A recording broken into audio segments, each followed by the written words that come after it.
Game of Life and How to Play It by Florence Scoville Shin. Chapter 9, Perfect Self-Expression, or The Divine Design. No wind can drive my bark astray, nor change the tide of destiny.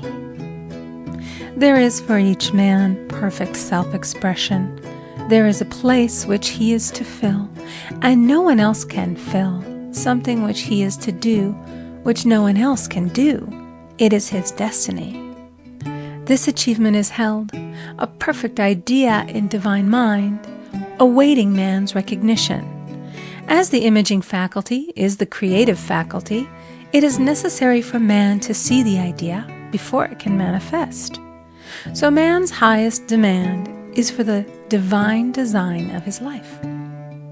He may not have the faintest conception of what it is, for there is possibly some marvelous talent hidden deep within him.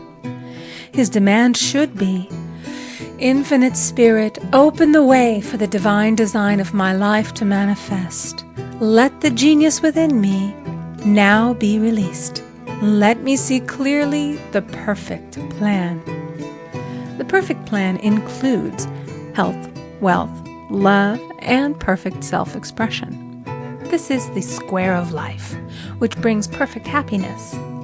When one has made this demand, he may find great changes taking place in his life, for nearly every man has wandered far from the divine design. I know in one woman's case, it was as though a cyclone had struck her affairs, but readjustments came quickly, and new and wonderful conditions took the place of old ones. Perfect self-expression will never be labor, but of such absorbing interest that it will seem almost like play. The student knows also, as man comes into the world financed by God, the supply needed for his perfect self-expression will be at hand.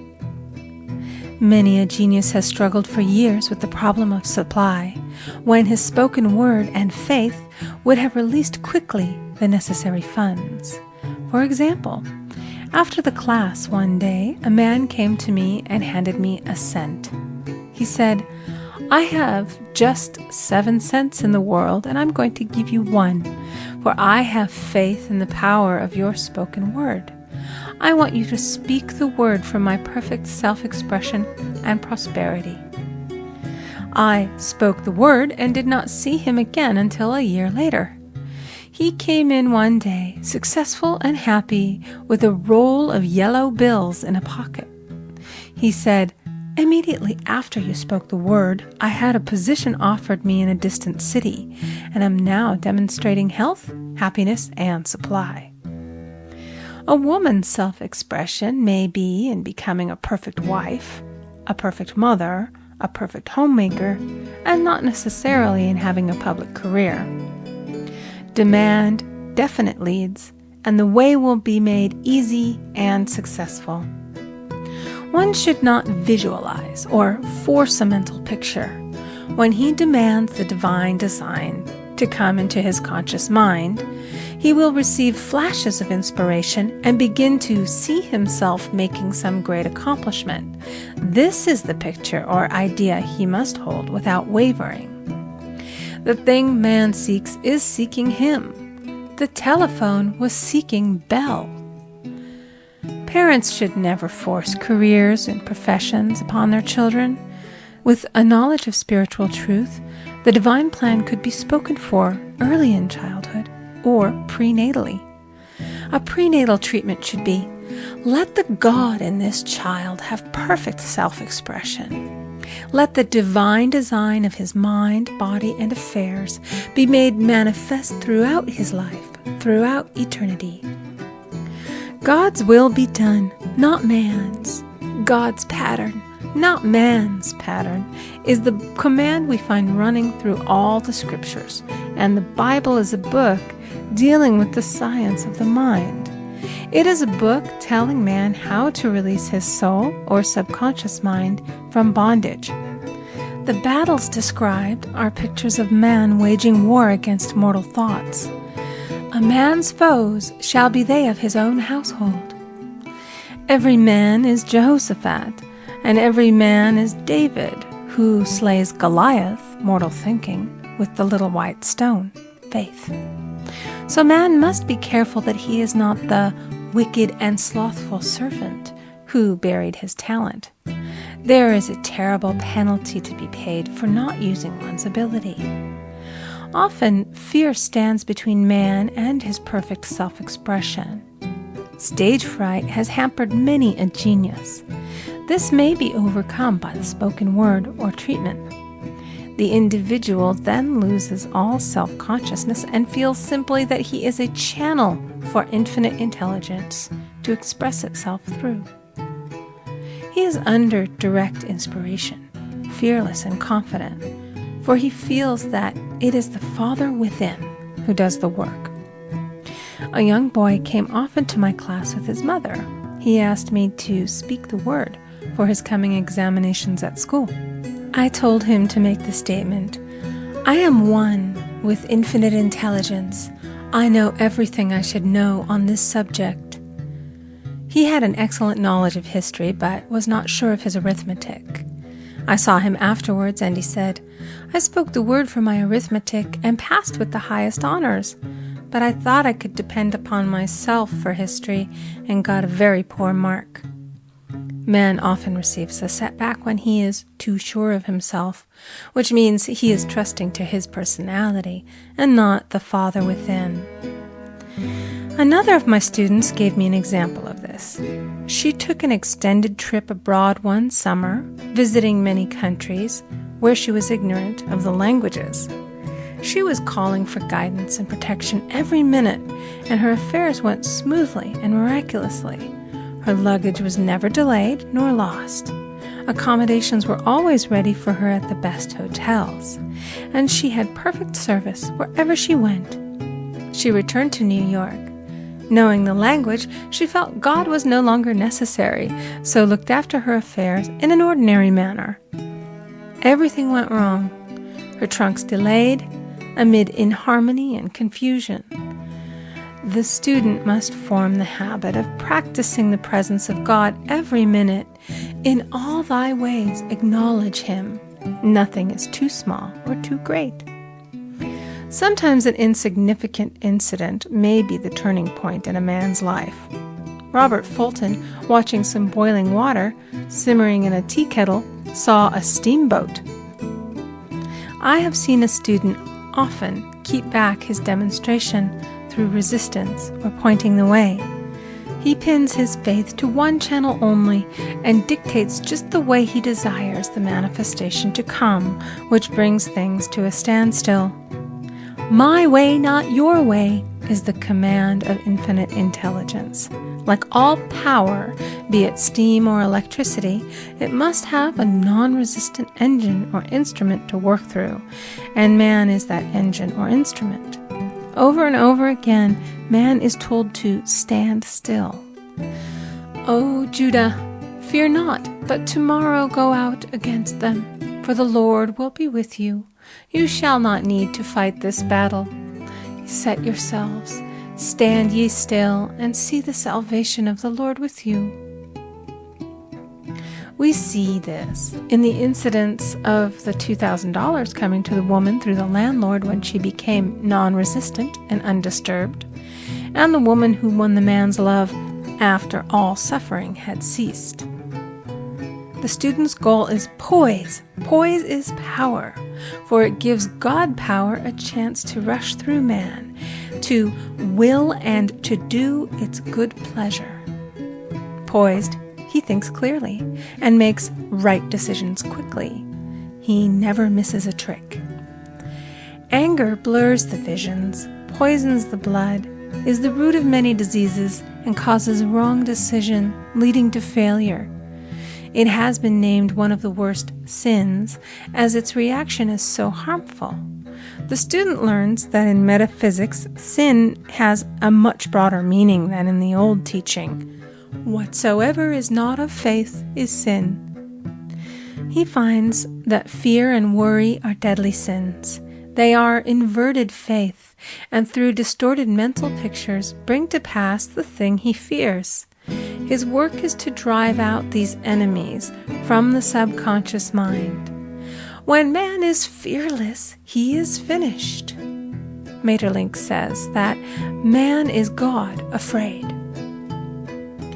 So, as we read in the previous chapters, man can only vanquish fear by walking up to the thing he is afraid of.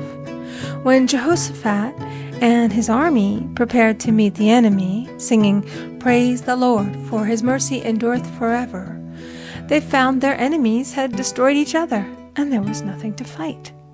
For example, a woman asked a friend to deliver a message to another friend. The woman feared to give the message, as the reasoning mind said, "Don't get mixed up in this affair. Don't give that message." She was troubled in spirit, for she had given her promise. At last she determined to walk up to the lion and call on the law of divine protection. She met the friend to whom she was to deliver the message. She opened her mouth to speak it when her friend said, "So-and-so has left town." This made it unnecessary to give the message, as the situation depended upon the person being in town. As she was willing to do it, she was not obliged to. As she did not fear, the situation vanished. The student often delays his demonstration through a belief in incompletion. He should make this statement: "In divine mind, there is only completion. Therefore, my demonstration is completed. My perfect word, my perfect home, my perfect health." Whatever he demands are perfect ideas registered in divine mind and must manifest under grace in a perfect way. He gives thanks he has already received on the invisible and makes active preparation for receiving on the visible. One of my students was in need of a financial demonstration. She came to me and asked why it was not completed. I replied, "Perhaps you are in the habit of leaving things unfinished, and the subconscious has gotten into the habit of not completing. As the without, so the within." She said, "You are right. I often begin things and never finish them. I'll go home and finish something I commenced weeks ago, and I know it will be symbolic of my demonstration." So she sewed assiduously, and the article was soon completed. Shortly thereafter, the money came in a most curious manner. Her husband was paid his salary twice that month. He told the people of their mistake, and they sent word to keep it. When man asks, believing, he must receive, for God creates his own channels. I have been sometimes asked, suppose one has several talents. How is he to know which one to choose? Demand to be shown definitely. Say, "Infinite Spirit, give me a definite lead. Reveal to me my perfect self-expression. Show which talent I am to make use of now." I have known people to suddenly enter a new line of work and be fully equipped with little to no training, so make the statement, "I am fully equipped for the divine plan of my life," and be fearless in grasping opportunities. Some people are cheerful givers, but bad receivers. They refuse gifts through pride or some negative reason, thereby blocking their channels, and invariably find themselves eventually with little or nothing. For example, a woman who had given away a great deal of money had a gift offered her of several $1,000s. She refused to take it, saying she did not need it.